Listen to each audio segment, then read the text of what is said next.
mais maintenant, ça s'est remis. Concernant la page Facebook, à partir de vendredi minuit, on va la fermer jusqu'à lundi. Ça fait partie des exigences électorales. Hein, voilà. Donc c'est pour ça qu'on a créé un site, comme ça, on y a droit au site internet, puisque personne ne peut agir dessus, sauf nous, et donc nous, on n'agira pas. Et ça vous permettra quand même de continuer à avoir les informations que vous souhaitez. S'il y a des questions, c'est maintenant. Il y en avait une, je le sais. Bonsoir.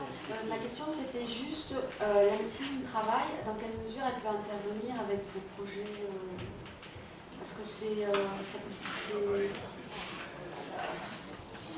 à chaque fois qu'il y a un nouvel emploi, souvent les gens doivent passer par la médecine du travail et ça permet aussi déjà d'avoir une évaluation. La médecine du travail, c'est quelque chose avec lequel le CPTS peut travailler ensemble. Mais la médecine du travail, c'est une particularité qui est en dehors, justement parce que, en tant que salarié, en tant qu'employé, vous pouvez avoir la liberté de dire ce que vous ne dites pas ailleurs. Oui, et comment dire, parce qu'à travers la médecine du travail, parfois, au bout d'un certain nombre d'années, on peut avoir un check-up complet.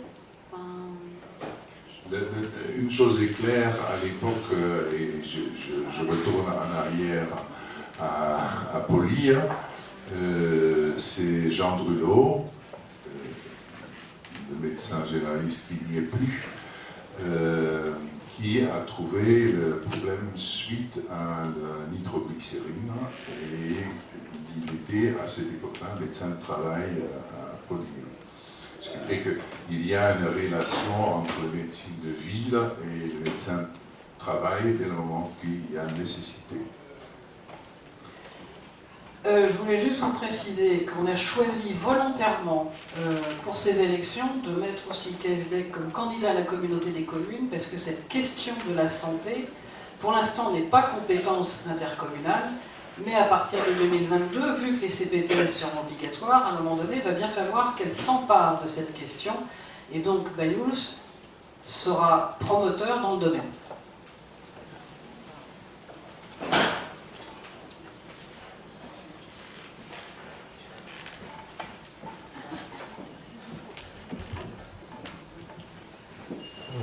Oui, bonsoir. Patrick Berriot, nouvelle arrivant depuis 2 ans sur la commune. Il y a une chose sur le début de la présentation qui m'a interpellé, j'ai dit je vais vous poser la question. Vous parliez de la petite polémique sur les statuts Mayol. Vous n'avez pas pu voter ensemble parce qu'étaient inclus ces statuts en résine. Alors, non, c'est pas ça. L'acquisition de la statue LER, qui est une statue en résine, n'a pas été votée séparément. Ouais. Ça fait partie d'un budget d'ensemble, et dans ce budget d'ensemble, il y avait notamment des choses sur le fameux front de mer, il y avait 400 000 € pour la deuxième tranche du front de mer, il y avait l'acquisition des pierres de Bourgogne pour faire notre front de mer, et comme nous on était contre ça, eh ben, on n'a pas eu le choix de voter, enfin si on avait le choix toujours, mais on a choisi de voter contre, mais c'était pas un vote contre la statue, c'était un vote contre le front de mer, mais comme il n'y a pas eu dissociation de vote, on n'a pas pu faire autrement. Et la diapo qui était, elle parlait de la statue en résine qui valait 144 000 €. De la résine? Alors c'est de la résine, mais ce sont des œuvres qui sont numérotées, il y en a 8 dans tout le monde entier. D'accord.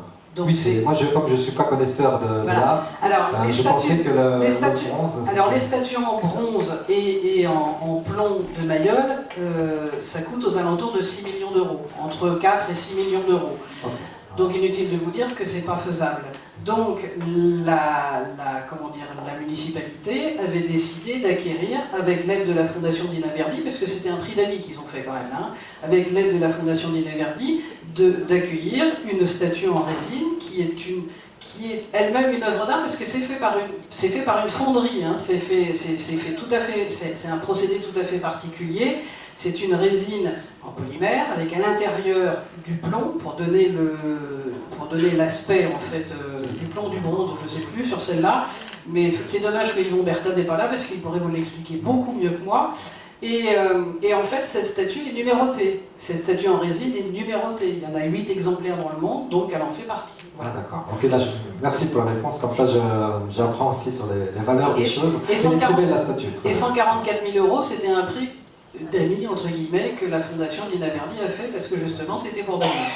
Je tiens à le préciser. Ah oui, l'air est très belle. À Bagnous, ça va bien. Merci. Autre question?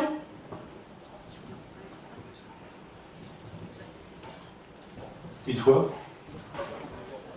2 fois? 3 fois. Et ben voilà. Donc on vous invite à un petit apéro.